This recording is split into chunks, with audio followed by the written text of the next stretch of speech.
Halo, selamat sore mahasiswa dari kelas jaringan komputer.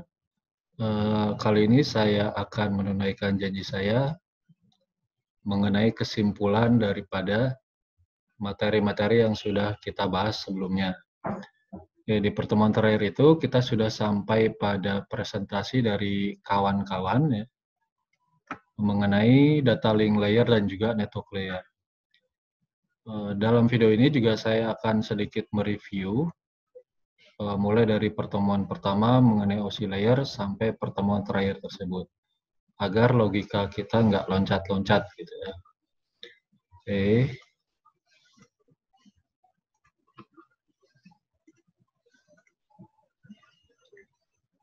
Nah, ini adalah beberapa poin penting dari pertemuan-pertemuan sebelumnya. Di pertemuan awal itu kita sudah membahas Open System Interconnection atau OC layer yang terdiri dari 7 lapisan ya. Kalau kita melihatnya dari sisi pengirim, itu akan dimulai dari lapisan paling atas, yaitu application layer, kemudian lanjut ke presentation layer, sampai pada lapisan yang paling bawah, physical layer. Tapi apabila kita melihatnya dari sisi penerima, itu akan dimulai dari lapisan yang paling bawah, yaitu physical layer, kemudian data link layer, network layer, sampai pada application layer yang paling atas. Oke. Jadi dalam komunikasi data, di dalam sebuah jaringan komputer, kita perlu paham ada sisi pengirim dan juga penerima. Ya, video ini akan lebih fokus kepada data link layer dan juga network layer sesuai yang sudah dipresentasikan oleh teman-teman kita. Ya, untuk data link layer, ya, itu fungsi utamanya adalah pertama error detection, kemudian header encapsulation, physical addressing, ya, di mana data yang sudah pada sampai lapisan data link ini, itu kita istilahkan dengan frames. Di lapisan sebelumnya atau network layer, itu datanya kita istilahkan dengan packets. Di atasnya lagi, itu datanya kita istilahkan sebagai segments. Ya, tadi fungsi data link-nya sudah, sekarang fungsi network layer itu adalah routing dan logical address, ya, fungsi utamanya. Jadi ada dua lapisan yang akan kita bahas hari ini. Untuk data link layer, beberapa poin utamanya yaitu pertama adalah media access control atau alamat fisik, disingkat juga dengan MAC address gitu. Ini merupakan rangkaian digit ya. Jadi alamat itu kalau di dalam sistem komputer berupa digit-digit, bisa berupa byte, bisa berupa bit, bisa juga berupa heksadesimal. Nah, untuk MAC address dia berupa heksadesimal, terdiri dari 12 digit atau 6 byte. Jadi kalau ada 12 digit, per byte-nya itu adalah 2 digit, sehingga menjadi 6 byte. Di mana 3 byte pertamanya atau 6 digit pertamanya adalah kode pabrik, sedangkan 3 byte berikutnya atau 6 bit berikutnya adalah kode serial. Contohnya di sini adalah B4, 6B, FC. Ini adalah kode pabriknya. Kemudian FE6447 adalah kode serial daripada device tersebut. Nah, maksudnya setiap pabrik yang memproduksi misalkan saja kartu jaringan atau NIC ya, NIC itu punya kodenya masing-masing. Pabrik A kodenya ini misalnya B4, 6B, FC. Pabrik B dia kodenya beda lagi. Jadi dari kode ini kita akan tahu buatan mana kartu jaringan tersebut. Dan ini adalah serialnya. Kemudian untuk data link layer, ada lagi yang perlu kita garis bawahi, yaitu mengenai format data. Oke, tadi di dalam data link layer ini, data itu kita istilahkan sebagai frame. Nah, bagaimana bentuk frame tersebut? Nah, oke. Secara generik atau secara umum, ya, bentuk data pada data link layer itu seperti ini. Ada beberapa bagian, 1, 2, 3, 4, 5, 6, ada 6 bagian. Dimulai dari preamble sampai FCS. Dan di atas ini, angka 8 ini merupakan byte. Nah, jadi preamble itu 8 byte, destination address 6 byte, source address-nya 6 byte, sampai FCS-nya 4 byte.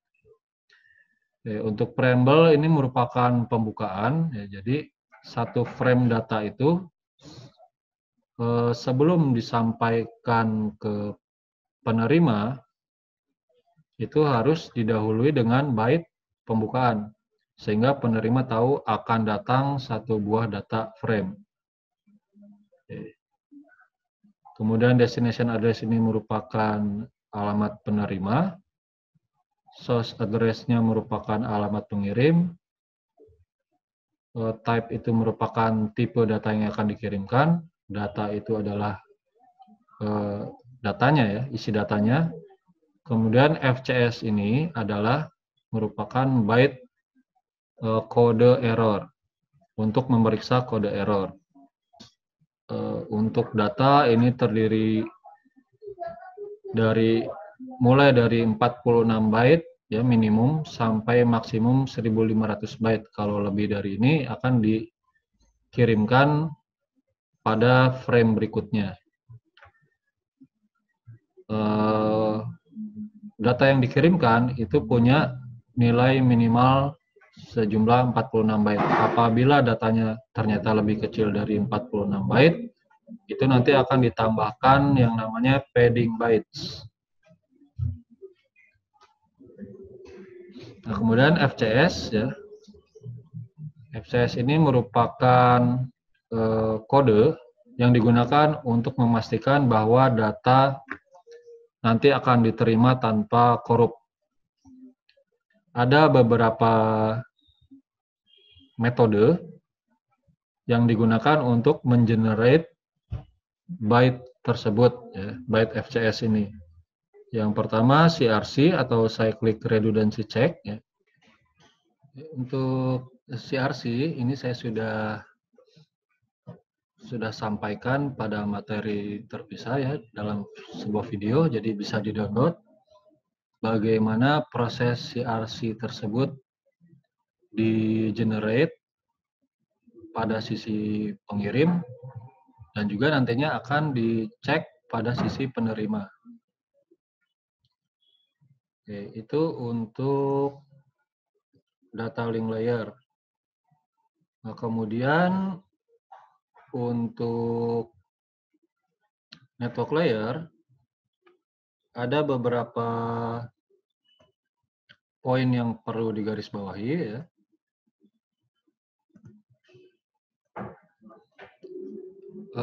Network layer ini kan tadi fungsinya sebagai routing dan juga logical address.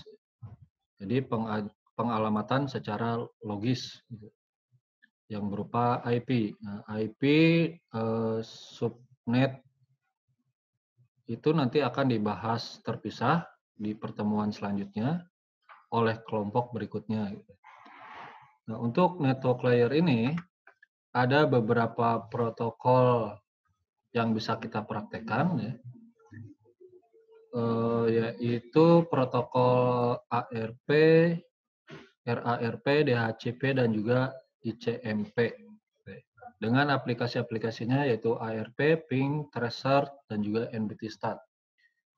Di materi yang sudah saya bagikan ya di PowerPoint itu, ada contoh-contoh yang bisa Anda praktekkan sendiri di komputernya sendiri. Ya. Misalnya saja Ping. Ya. Oke, ini contoh dari Ping. Gitu ya. ping 1025241, di mana 1025241 itu adalah alamat dari sebuah komputer ya. Tentunya alamat logikal ya. Bisa juga Anda memping ke komputer yang berada di luar jaringan lokal Anda, misalnya ping youtube.com atau ping google.com. Nah, nanti dari setiap komputer yang kita ping tersebut, mereka akan membalas ya, atau mengirimkan reply. Misalnya di sini, reply from 1025241 bytes 32. Jadi ini adalah jumlah byte yang dikirimkan untuk aplikasi ping tadi. Kemudian memakan waktu 1 milisecond. Kalau 1 milisecond ini biasanya komputer tersebut berada di dalam jaringan yang sama, sehingga latensinya sangat rendah, hanya 1 milisecond. Tapi kalau kita coba untuk memping komputer yang berada di luar jaringan lokal kita, misalnya tadi ke YouTube atau ke Google, itu biasanya akan membutuhkan waktu yang lebih lama, sekitar 20 milisecond. Dengan ping ini kita bisa memeriksa kualitas antara komputer kita dengan komputer yang kita tuju, apakah terhubung dalam jaringan yang baik atau tidak, dengan memeriksa reply berupa time tersebut. Semakin besar, misalnya katakanlah 1 milisecond, oke, cepat sekali, 20 milisecond normal. Kalau misalnya sudah sampai 500 milisecond atau sekitar setengah detik gitu ya, itu sudah kurang baik kualitas koneksinya. Kemudian selain ping ada tracer ya. Ini kalian bisa coba sendiri. Misalnya di sini tracer T www.epis.its.edu. Nah, jadi tracer ini akan memeriksa ke jalur mana saja yang dilewati dari komputer kita ke komputer tujuan. Jadi dalam jaringan komputer, ketika kita menghubungi komputer lainnya itu tidak terjadi secara peer-to-peer. Jadi antara komputer A ke B itu nggak langsung gitu, tapi ada beberapa host lainnya sebagai perantara. Misalnya saja dari komputer kita ke provider dulu, internet providernya. Nanti dari providernya baru dilanjutkan ke provider tujuan. Dari provider tujuan baru dilanjutkan ke komputer yang kita tuju.